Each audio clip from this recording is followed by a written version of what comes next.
A pleasant good morning to everybody. Jamie with the very quick first.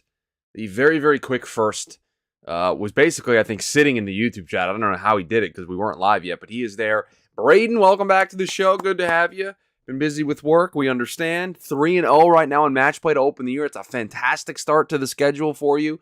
Chris working on a holiday. It's TDN Daily. We can't take a day off. It's a daily podcast, Monday through Friday.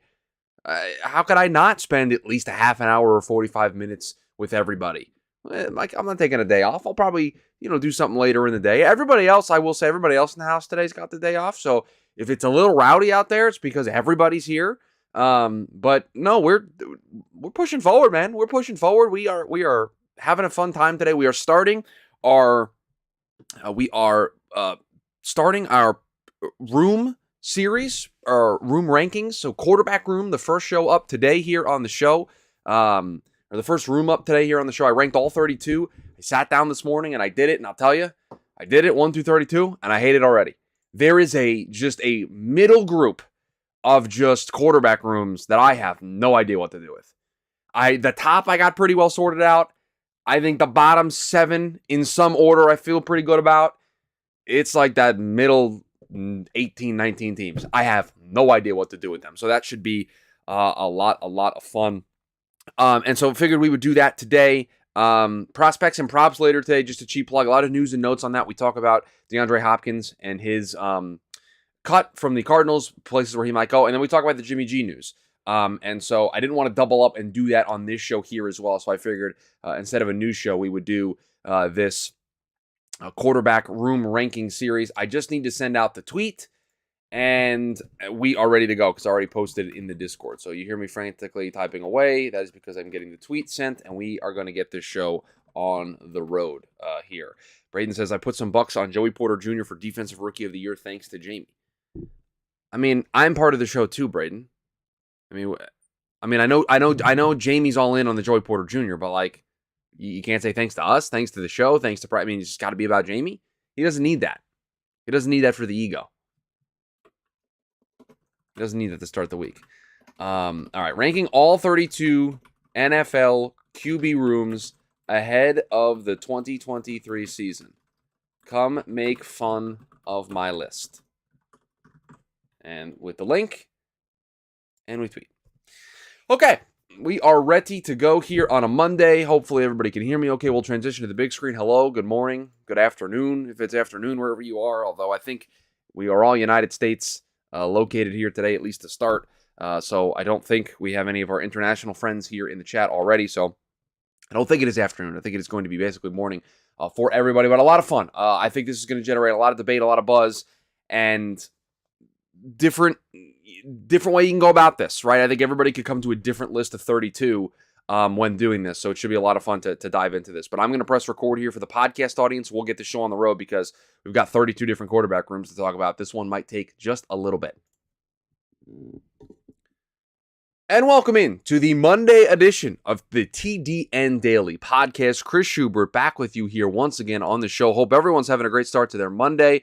Memorial Day. Hope everyone has having a great weekend. If you are celebrating a 3-day weekend, hope you're enjoying that. But we march on here on the TDN Daily podcast, and we have, as always, a fun one here for you because I've put together a list. I have some power rankings, and we are going to start to weave this into our content here over the next couple of weeks in which we rank the positional groups, the entirety of the group, for all 32 teams in the National Football League. And we started today with the quarterback room ranking. So 1 through 32, we're going to go through them all. And shout out to Mike Clay, who does this every year. And he was kind of the inspiration. I saw him do this, and I said, oh, that would be fun. That'd be a great conversation piece. And he's like way ahead. He's got 5 or 6 positions deep.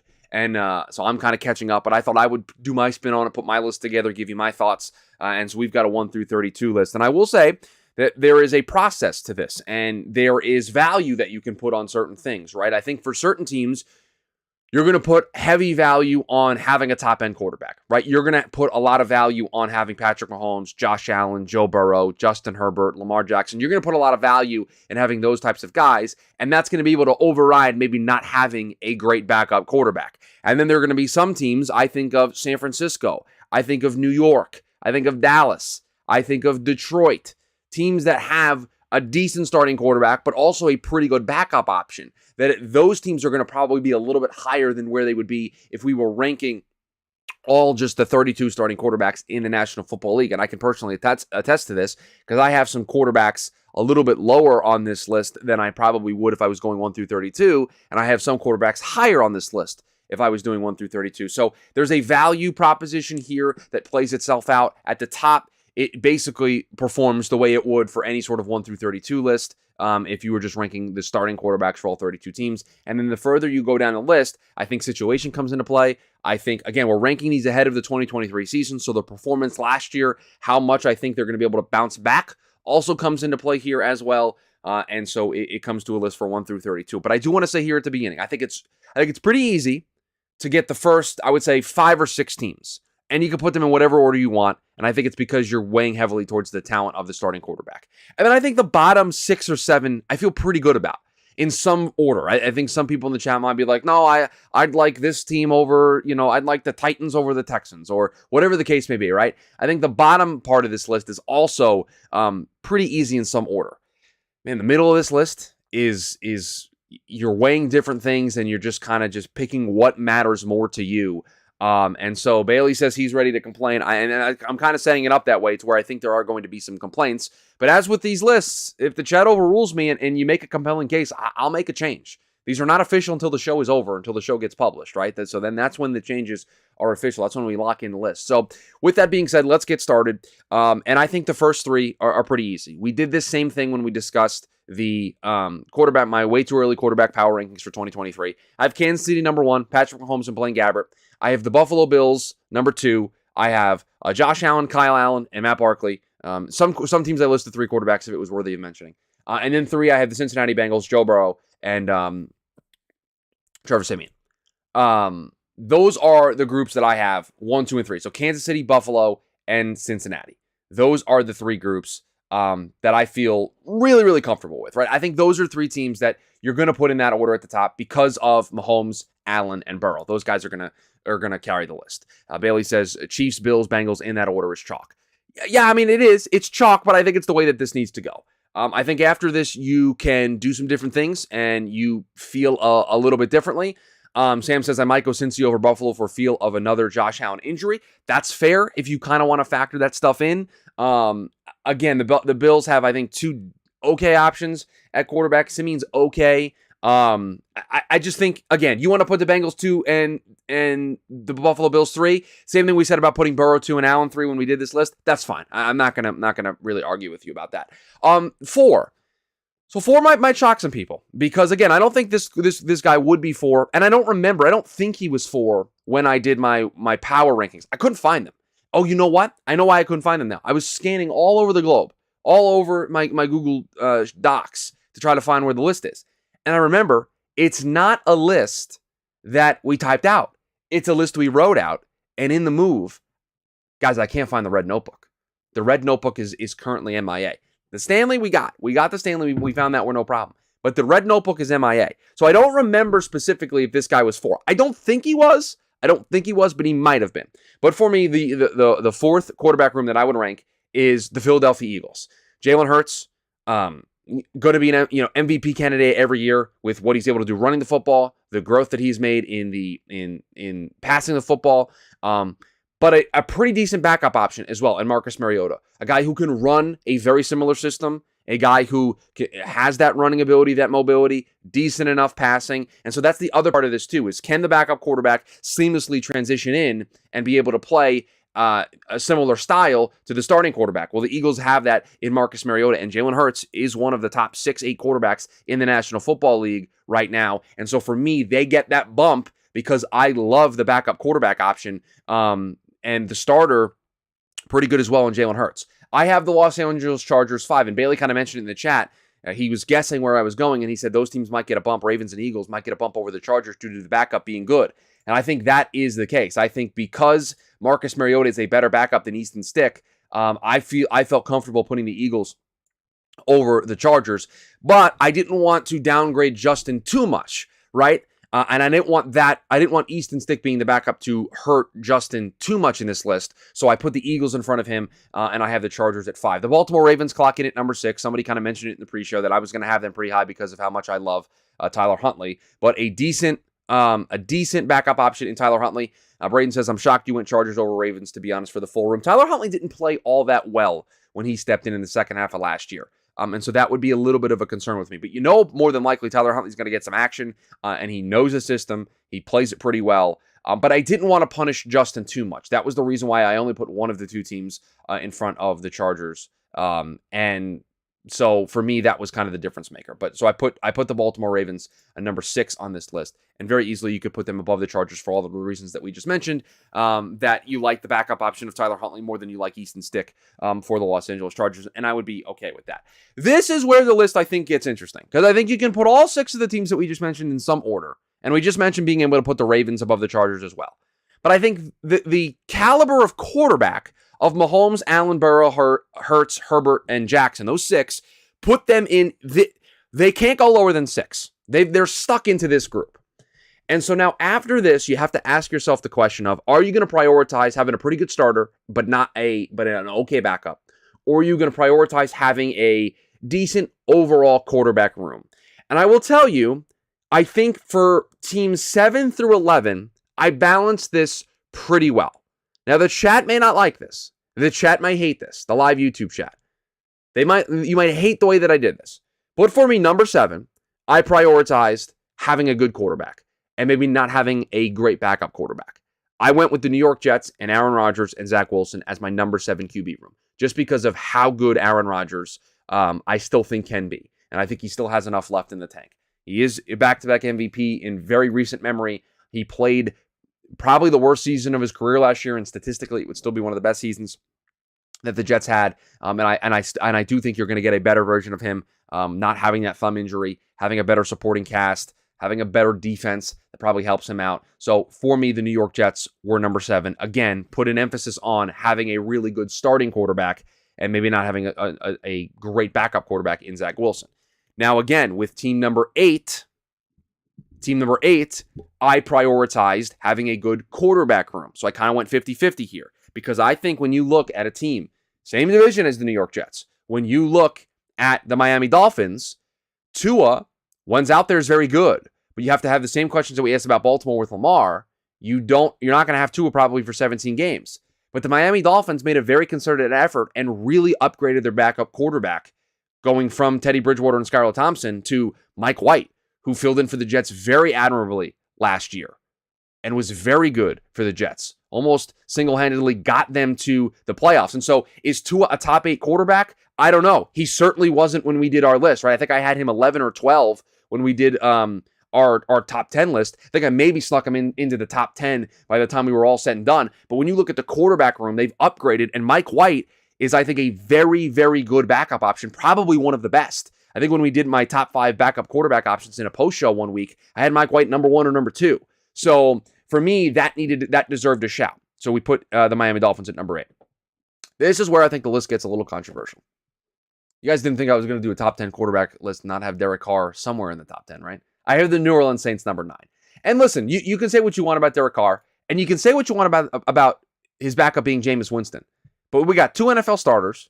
We got 2 guys who have had different levels of success. I mean, Winston, obviously you have the interception problems, but he's had levels of success at the National Football League level, has been a capable starting quarterback of winning football games at times of his career. And to be a backup quarterback in a system that he knows, with players that he knows, to be the backup to Derek Carr, I think this is a pretty good shot. I think Derek is good.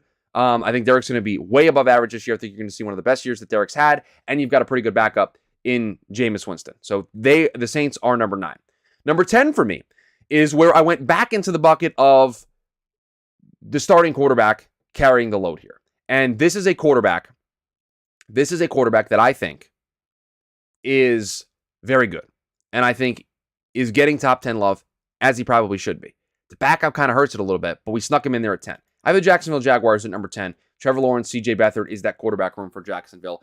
If Trevor Lawrence goes down, can CJ do some of the similar things as Trevor Lawrence? I don't think so.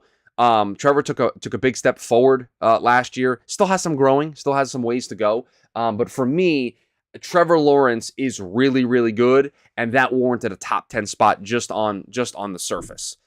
Bailey's already mad at me and says, I cannot understand how the Saints can be above the Cowboys. I think you're going to be upset at where the Dallas Cowboys are on this list, Bailey. I think. I personally love where I put them, but I think you guys are going to hate it. So, all right, we're outside the top 10. And again, in this part of the list, I think after 6, you start to prioritize certain things. And again, there's a balancing act that you have to play through of, am I going to give credence to the idea of having a well-rounded quarterback room, or am I going to say the starter is good and I want to put that ahead of another team? And so for me, when I started outside the top 10, I think this is where I think this team, their quarterback room as a whole, should be top 10. Because I think they have 3 quarterbacks that are capable of being starters in the National Football League. And I think these 3 guys are going to be very successful, whoever is going to be the starter in this place. But the problem with it is, if we've got 3 quarterbacks, we don't really have one really good one. And we've got injuries, and we've got inconsistencies, and we have a guy on his 3rd stop. And so when I look at this, I needed to punish the idea of, yes, they've got the best well-rounded quarterback room because they've got 3 guys that I could conceivably see starting for them in 2023. But if you've got 3 guys that I can conceivably see starting for you in 2023, do you have that higher-end starting quarterback? This team doesn't. And so I kind of split the difference, and at number 11, I have the San Francisco 49ers with Brock Purdy, with Trey Lance, with Sam Darnold. I think from a quarterback room perspective and having different options that can provide similar quarterback level for you, this is where I felt really, really good about putting San Francisco. Could not put them in the top 10 because I don't think they have the good quarterback, right? The quarterback that I could make an argument is a top 10 quarterback. And they don't have, like with the Dolphins, with Tua and Mike White, good backup, probably above average backup in Mike White. But Tua, when healthy last year, was one of statistically the best quarterbacks in the league. And so I could justify in my head putting them at 8. And Bailey says, do they have any quarterback who is top 15? So a lot of average gets you 11th. Yes, it gets you pretty close because I'm putting value on the idea of you've got 3 different guys that can step in there and be a starter for you. Brock Purdy was very good in the second half of last year when he stepped in. Didn't lose a single regular season game. I still think Trey Lance can be something in the National Football League. I won't write him off. And Sam Darnold showed flashes of being pretty good in Carolina, and I think in the San Francisco system can be really good. Again, this is how I feel about these quarterback rooms going into 2023. Number 12, we go to the NFC East, Bailey. We go to the NFC East. But we do not go to Dallas, Texas. We go to the New York Giants, Daniel Jones and Tyrod Taylor. And again, this is where having a decent backup is really, really good. Daniel Jones was a pretty good quarterback last year. Also helps that you have a guy in Tyrod Taylor that can step in and really, really be able to play at a decent enough level to get you out of a game or 2 or 3 if you need to in the middle of the season. So for me, the New York Giants, number 12 on this list. Number 13, this is a quarterback that I think in for a big season, into step up and have a good year. And this is where I kind of shifted back to, this is where I think this quarterback would rank on a top 32 list. And so for me, kind of wanted to prioritize, don't love the backup options in Nate Sudfeld and Hendon Hooker, but Jared Goff, decent enough statistically. I feel really comfortable about having the Detroit Lions at number 11 on this list. Bailey, you can breathe a sigh of relief. The Dallas Cowboys do find themselves inside the top 14. They are 14th. And Bailey, you make the point. Exactly why I felt that the lowest I could put the Cowboys was 14. You got Dak Prescott, who's a top 14 starting quarterback in the National Football League, and you have Cooper Rush, who has stepped in to the role there in Dallas and won them games when people thought their season was over. And so when you look at that, that gets you to be a top half quarterback room in the National Football League. That gets you to be 14th. If you wanted to put them over Detroit and New York and you wanted to put them 12th instead of 14th, we could hear that argument. But I feel this is a really good range, 11 to 14 for Dallas. And I like some of the things. Tyrod Taylor's done it for longer than maybe Cooper Rush has. And I think I like Jared Goff. If I needed to pick a guy to win a game, I think I would take Jared Goff over Dak Prescott for the 2023 season.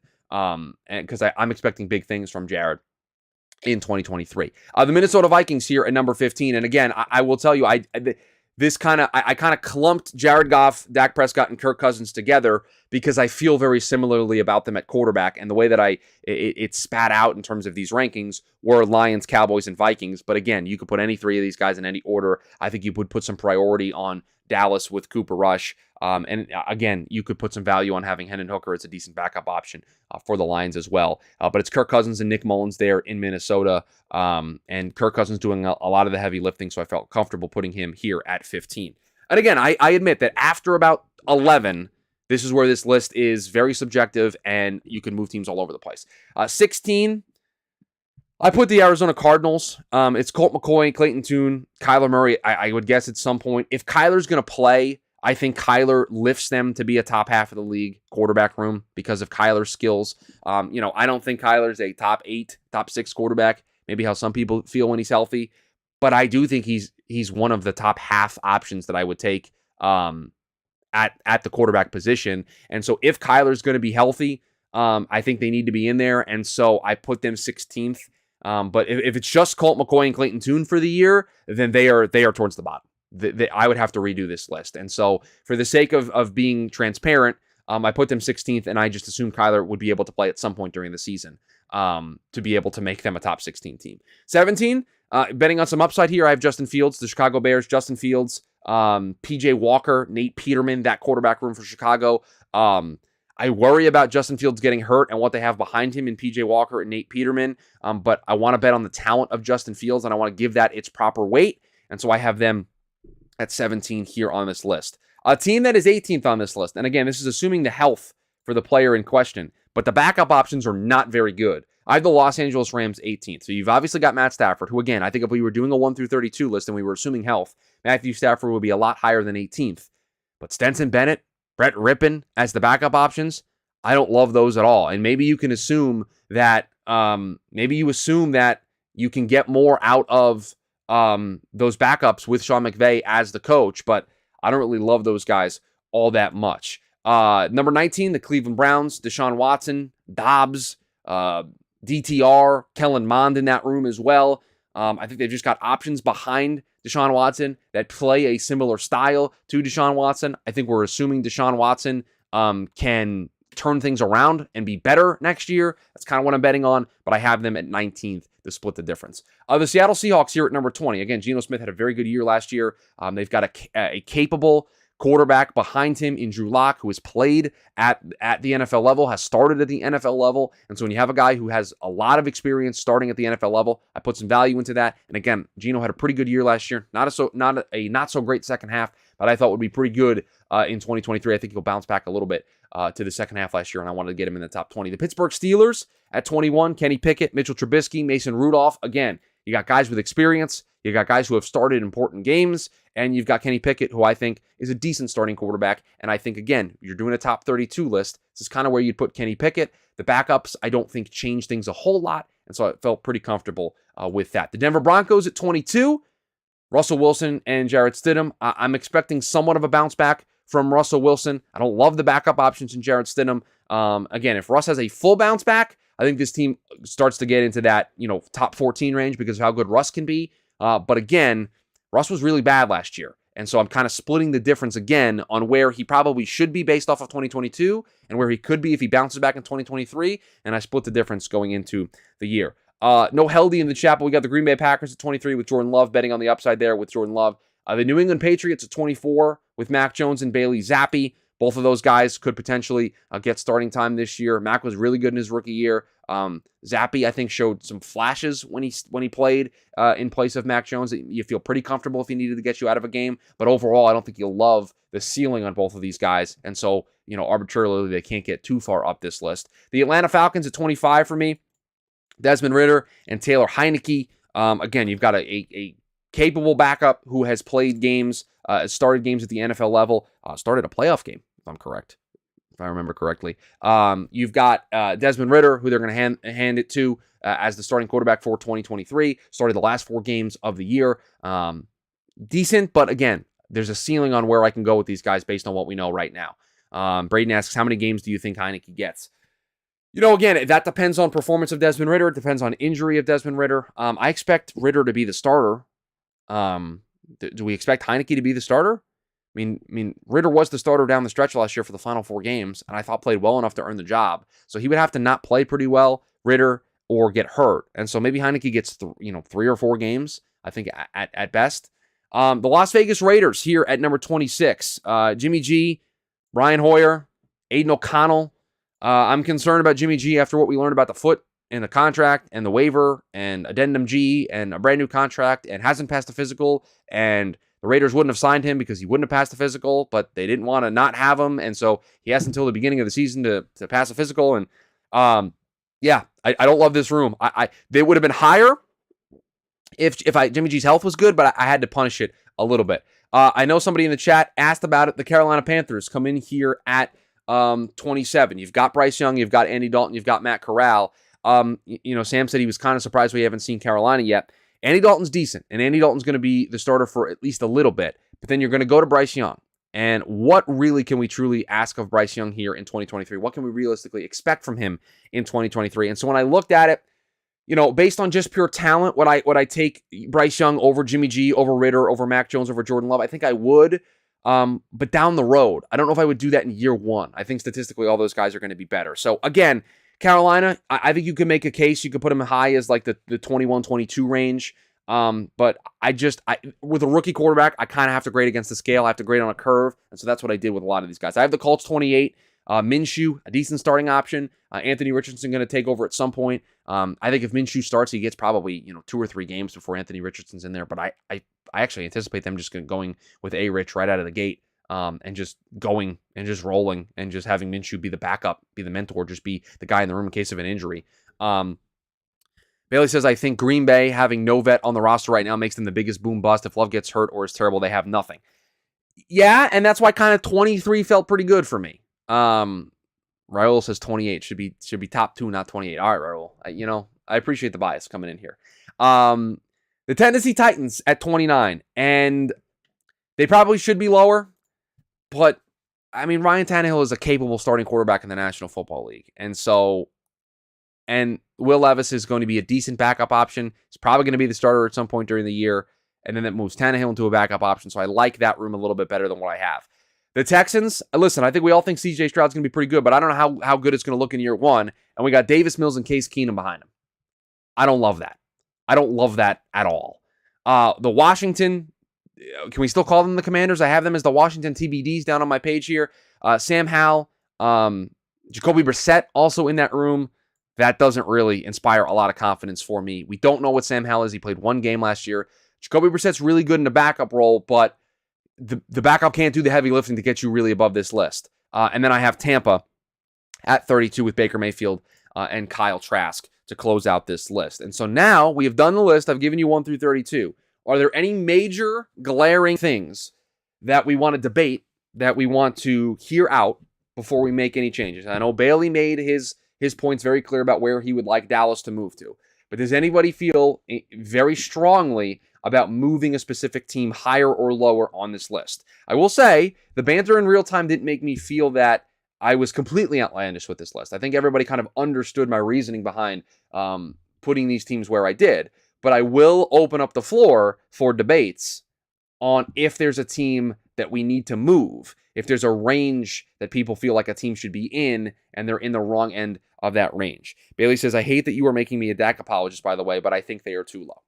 Okay, so we have them at 14. And I guess the question that we have to ask ourselves is, would we take them over Detroit? I think we could. I think we could take them over Detroit. Could we take them over the Giants? I think we could take them over the Giants. Could we take them over the 49ers? We could take them over the 49ers. Maybe the interesting thing we do, if we flip Dallas and San Francisco, and we still have San Francisco as a top 14 team, and we have Dallas at 11, do we feel better about that? Does that feel more in line with what we're trying to do here? You need to give some value to Cooper Rush, right? He came in, we saw this exact scenario play out. Dak Prescott got hurt. Cooper Rush had to step in, and he stepped in admirably and helped them win games and keep their season on track so Dak could get back. And so when discussing this is exactly the kind of situation we're trying to forecast here. And so we have an example of it. And so I'm okay with moving Dallas. Do I want to take them over Detroit? I think Cooper Rush, Nate Sudfeld, Hendon Hooker, yes, we're going to take them over Detroit. So we're going to move Dallas out of 14. And I think we're going to take them over the Giants. So right now we're going to slot them 12. We're going to slot Dallas 12. We're going to take them over the Giants and the Lions. And then the debate that we have to have is, would we rather San Francisco's quarterback room of Brock Purdy, Trey Lance, and Sam Darnold, or the Dallas Cowboys quarterback room of Dak Prescott and Cooper Rush? And for me, I think this is really close. I think this is where the borderline conversation you have of, do you want the decent starter, decent to good to above average starter, or do you want the well-rounded overall room in which you have some options? I think I'm okay with flipping them and keeping San Francisco inside the top 12. That's something that's very important to me, because I think that we need to give some value to the idea that they've got 3 guys that can step in and be starters for them. And Brock Purdy did it last year. And Sam Darnold did it in Carolina. And Trey Lance still has the upside. And so, all right, we moved Dallas to 11. Bailey, hopefully that makes you happy. We got Dallas 11, San Francisco 12, New York Giants. Bailey says if you have 3, you have none, or whatever that's saying. Oh, I agree. But they do have 3 options where if something goes wrong, they can turn to another guy. And I think there's value in that. Al Bundy says Green Bay and Raiders much lower. Jimmy is good, but there is no depth, and he has no preseason. I mean, how much lower are we going to go with the Las Vegas Raiders? Are we going to take the Carolina Panthers quarterback room of a rookie in Bryce Young, Andy Dalton, and Matt Corral over Jimmy G, Brian Hoyer, and Aiden O'Connell? I mean, I feel like I've caked in Jimmy G not being healthy by putting him 26th. So if I move him any lower, it would be because we're concerned about his health. But I feel like that's already baked into the price, quote unquote, of where I put them at 26. Because if Jimmy G wasn't hurt and this wasn't a question mark, I mean, they would be up a couple of spots. Like, I think the Raiders would be probably like 21, 22. Like, I feel like I've already baked in where the Raiders are. Green Bay much lower. That one I'll consider. We've got Love and Clifford. Would we take Mac Jones going into the 2023 season? Going into the 2023 season, would we take Jordan Love and Sean Clifford, or do we take Mac Jones and Bailey Zappi? That's the question you have to ask yourself. I think we would take Mac Jones and Bailey Zappi now looking at it. New offensive coordinator there in New England. Mac Jones, we have success that we can look at in his rookie season and say, this guy's good. We would take Bailey Zappi over Sean Clifford. We got to make a change. We got to move Green Bay down a spot. We don't know anything about Jordan Love, Sam. That's the question. So they're down to 24. Would we take Desmond Ridder and Taylor Heineke over Jordan Love and Sean Clifford? See, now I think we're basically... I think this is the Spider-Man meme where they're just looking at each other. I think that's what this group is. I think 24 and below, it's... You're shuffling deck chairs in the Titanic. And no offense to Carolina, Indy, and Tennessee, and Houston, who are all starting, rookie quarterbacks. But you'll get out of this list soon enough when these guys start to play. But I think right now, these are all just shuffling deck chairs in the Titanic. So I feel pretty good about that. Bailey says, I was going to bring up the Saints being too high, but I know that is fighting a losing battle. Where do you want to put them, Bailey? I'll listen to an argument. But probably nitpicking, but if you're going full room, I would put Miami over New Orleans, but it's close and probably splitting hairs. I did. Miami's 8, New Orleans is 9. I have Miami in front of New Orleans. I have 2 in Mike White from the Miami Dolphins 8, and I have the Saints 9 with Carr and Winston. Yeah, I already have Miami in front of New Orleans. And I understand the running bit on this show is I'm going to put Derek Carr higher than most. And I'm okay with that. But to me, this is the perfect opportunity to kind of do it, because Jameis Winston is a capable backup quarterback, and Derek Carr is a good to above average quarterback in this league. Yeah, no, Braden, we've got the Jets 7, the Dolphins 8, and the Saints 9. They are 7 through 9. And I have priority of Mike White over Jameis Winston, and I think Tua and Carr is close, but I think overall the room in Miami is better. Like, I don't know where you drop New Orleans to. You drop them one spot with the Jags. I'm sorry, I think I would take Carr and I'm taking Carr and Winston over Prescott and Rush, so I can't put them lower than 11. So they're going to flip one spot with Jacksonville. You're telling me you would take C.J. Beathard? You're going to take C.J. Beathard over Jameis Winston? Sam Teets, the universe really gave Chris Derek Carr and Kendra Miller on the same team. Yes, they did. Yes, they did. Top 75 running back Kendra Miller and top 10 quarterback Derek Carr. Those are my two big wins this offseason. Again, I think the middle tier is interesting. Is it hashtag our Saints this year? It might be. My best friend's a Saints fan, so I always root for them, for him. But even more so this year because I've got players that are brand guys for me in Derek and Kendre Miller. The Rams are an interesting one to me because do we feel that 18? This is the legit honest question. Do we feel that 18 is pricing in the question mark of Matthew Stafford's health enough? Because if it's not, then we can move them lower. Because we got Stenson Bennett and Brett Rippon backing him up. That's a problem. Is 18 pricing in the injury enough, we think? I thought it did when I originally did the list, but I want to just make sure that it's priced in. Because then you have to ask yourself, when you look behind them, right? When you look behind the Rams, you've got the Browns. Deshaun Watson wasn't very good last year. And like Dobbs, DTR, and Mond all can play a similar style to Watson, all do some of the same stuff, and can probably run the offense pretty well. But I don't love those guys. But I think I kind of like them more than Stenson Bennett and Brett Rippon. Like, I feel like if I go any lower with the Rams than where we have them, like if I drop them out of the top 20, I think I'm criticizing something that we think might happen, but hasn't fully happened yet. Braden, honestly, I don't know. I hate to say it, but Denver could just be a little better as a room. Same with Cleveland at their peak. Healthy Stafford is probably at least a top 14 quarterback. Right. And that's not the entirety of what we're doing here. But because of that, the backups aren't very good. We're concerned about the health. Like, I moved him 4 spots down to where Stafford would probably be on his own. And he would probably be higher than 14. He'd probably be 11 to 13. He'd probably be in that range. Healthy Stafford. So, I think it's priced in enough. Is Seattle too low at 20? That was the other one. I will say that the ones that concerned me were where I put the Rams and what I did with Seattle. They're 20 with Geno Smith and Drew Lock. Do we think that that's... Should Seattle be higher on this list? Drew Lock, Braden, is Seattle's backup. Should they be above Cleveland? Should they be above the Rams? And then the Rams move down 1 spot to 19. Cleveland goes to 20. We put Seattle at 18. But Bailey's making the argument that I made when I put him at 20. Like, Geno had a bad second half, and Drew Lock, while a decent starting quarterback and like can get you out of a pinch, isn't overall very good.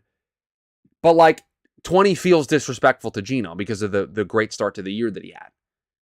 But yeah, I feel pretty comfortable about this. I feel pretty good. So all right, if we're gonna lock it in, I'm gonna read it one more time, and then if there's any other objections, we'll hear them, and then we'll wrap up this show. Kansas City 1, Buffalo 2, Cincinnati 3, Philadelphia 4, the Chargers 5, the Ravens 6, the Jets 7, the Dolphins 8, the Saints 9, the Jags 10, the Cowboys 11, the 49ers 12, the Giants 13, Lions 14, Vikings 15, Cardinals 16, Bears 17, Rams 18, Browns 19, Seahawks 20, Steelers 21, Broncos 22, Patriots 23, Packers 24, Falcons 25, Raiders 26, Panthers 27, Colts 28, Titans 29, Texans 30, Commanders 31, and the Bucks 32 for our 2023 NFL QB room rankings. Is there any other last-minute objections that anybody wants to have? There is one team that I think we could have a debate about if we wanted to. There is one team that I, when reading the list, said we did not have the conversation about this team, and we could if we wanted to. But I will open it up, and Sam got there. If anything, maybe bump down Arizona. That's the team that I had soft circled that we maybe should do something with. Because, again, I asked the same question about the Cardinals that I asked about the Rams. At 16, have we already priced in that Kyler's not going to play a lot in 2023?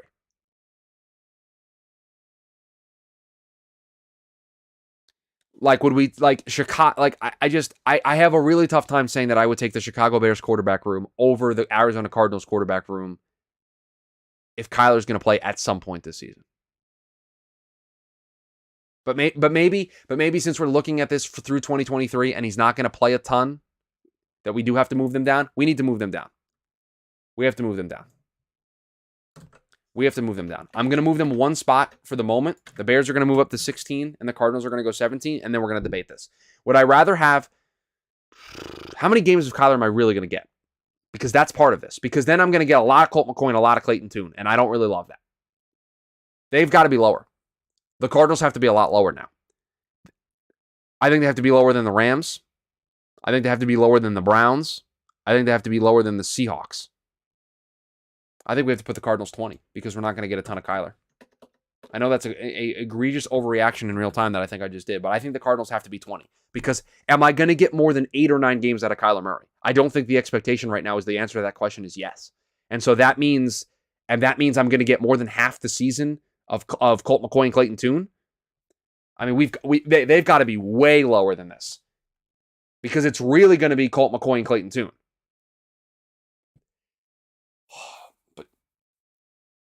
So I think their ceiling is 20, and I think their floor is like 26, 27. I just don't know what to do because we're assuming limited health for Kyler.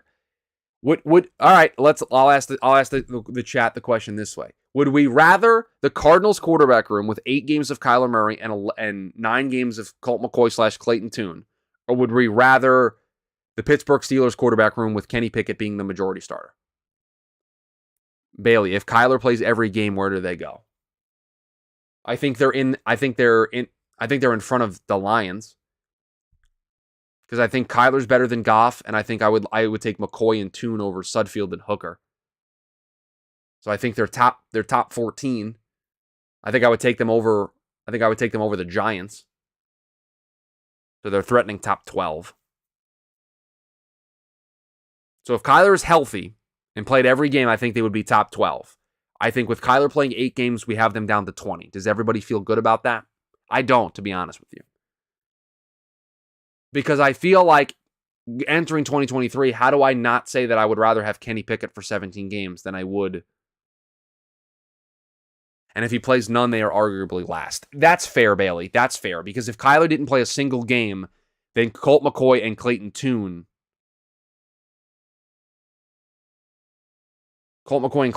would really threaten Sam Howell, Jacoby Brissett, Baker Mayfield, and Kyle Trask for the bottom. It would probably be the bottom. Colt McCoy and Clayton Tune would be worse than Baker Mayfield and Kyle Trask. So 20 feels right. 20 feels like a good happy medium where we've priced this in. Sam says Kyler greater than Kenny, greater than Mitch, greater than McCoy, greater than Rudolph, greater than Tune. Yeah, and you're just putting emphasis on Kyler. I feel okay with 20 now that I looked at it through Bailey's lens of if Kyler was fully healthy, they would be probably threatening top 12. And if Kyler didn't play a single game this year, they would be last. And so splitting the difference and having them be 20 feels about right. All right. That is it. We have put together the list of the NFL QB room rankings for 2023 ahead of the 2023 season. We're going to continue to sprinkle these in. We're not going to do it every day until we're done. We're going to mix them in with other shows. So the next one will be on Wednesday. We'll do running back rooms then on Wednesday. So that should be a lot of fun. I'll spend tomorrow doing some research on that and getting everything ready to go.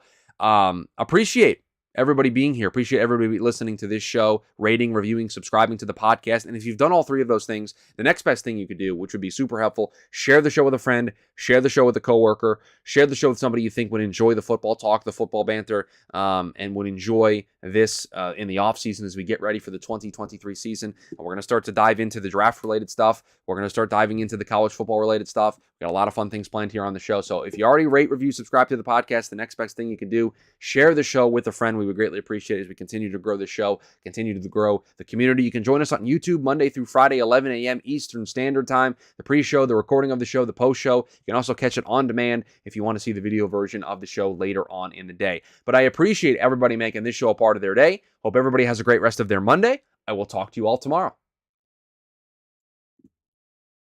We've cracked the 40-minute mark. Our third 40-minute show of all time, I believe, if I remember correctly. I'll check the TDN logs here to see. But I think for the third time in TDN Daily history, we've crossed over the 40-minute mark. Barely. But we crossed over the 40-minute mark there. I'm checking right now to see if we got there. But yeah, we're going to start to sprinkle these in. We'll do running backs on Wednesday. Oh no. This is the fourth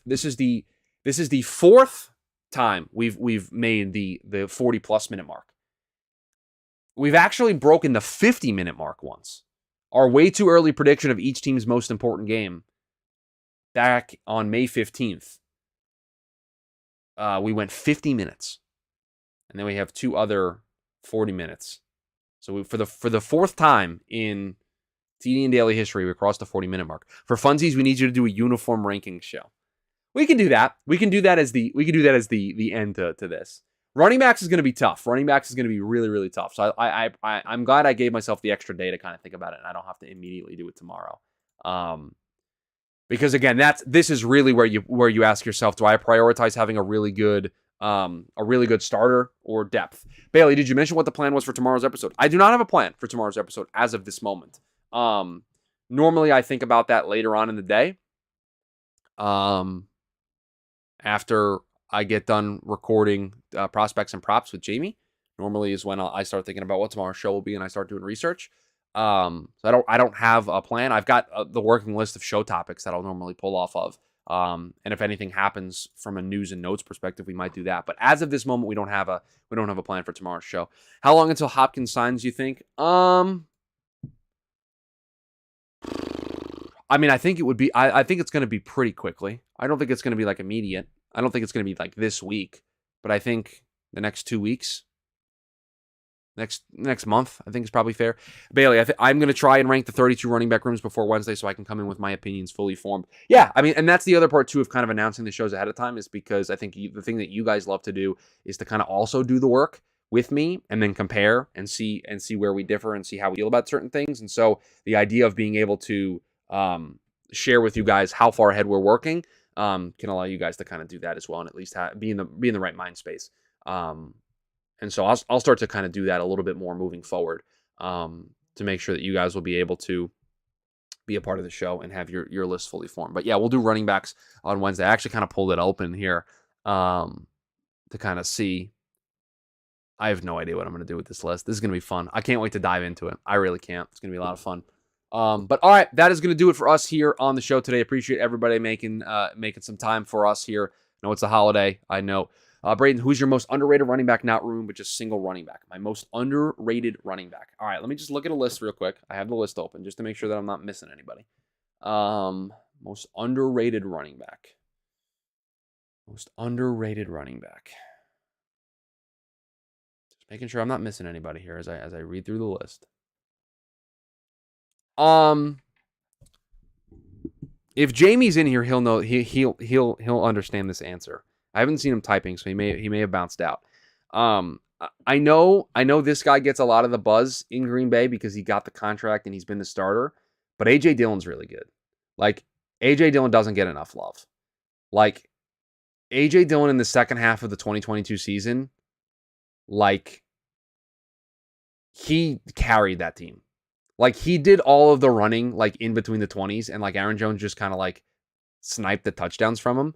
But, like, AJ Dillon is like I think AJ Dillon could be a legitimate top 10, top 12 back. I think he was on a team and he could just have, like, a full workload and not have to share it with arguably another top 10, top 12 back in Aaron Jones. Like, it's a special room if they use it well. And I think they will with Jordan Love this year. So AJ Dillon would be my immediate answer without, like, doing a whole lot more research. I think Tyler Algier was really good in 2022. And I think he's going to get lost in the shuffle with Bijan. Now, I think he's going to get lost in the shuffle from a narrative perspective. I do not think he's going to get lost in the shuffle in workload. I think he's still going to have a very healthy workload there in Atlanta, and he'll show that he's still really good. So those would be two that I would immediately kind of point out that I think are going to be underrated. But yeah, AJ Dillon is a big one for me. Yeah, so don't know what we're doing tomorrow. When I figure it out, I will drop it in the Discord. I think everybody that's still here hanging out with us is a Discord member. So I'll drop it in the Discord, so that we can you guys know what we're doing. Appreciate everybody. I know it's a holiday. I know there's a whole bunch of other things that you could be doing today. But you spent some time here with me for almost an hour on a Monday. So appreciate it. Hope everybody has a great rest of their day. You guys know the drill. We'll be back tomorrow for another edition of TDN Daily. Until then, I'll see you guys next time.